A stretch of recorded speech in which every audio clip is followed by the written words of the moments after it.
আসসালামু আলাইকুম ওয়া রাহমাতুল্লাহ। প্রিয় মা বোন ও ভাইরা, আজ একটি বরকতময় দিন।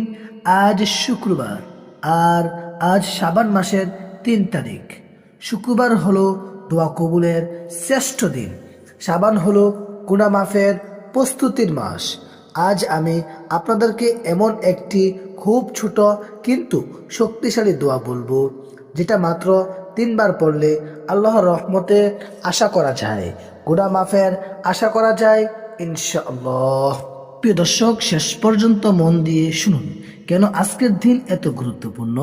রাসূলুল্লাহ সাল্লাল্লাহু আলাইহি ওয়াসাল্লাম বলেছেন, শুক্রবার হলো সব দিনের সেরা দিন। মুসলিম।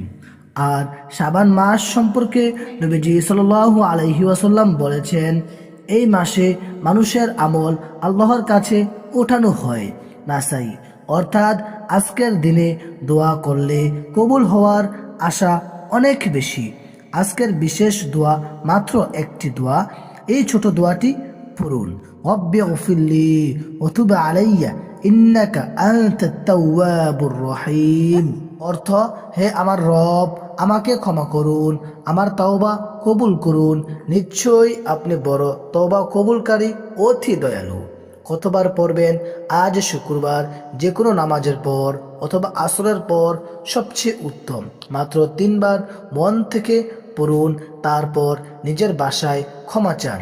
এই দোয়ার ফজিলত, এই দোয়াতে আছে গুনাহ মাফের আবেদন, তওবা কবুলের দোয়া, আল্লাহর রহমত পাওয়ার আশা।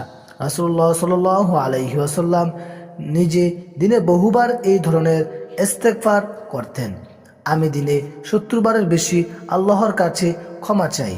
বুখারী।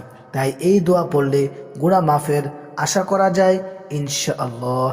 জরুরি কথা, খুব গুরুত্বপূর্ণ।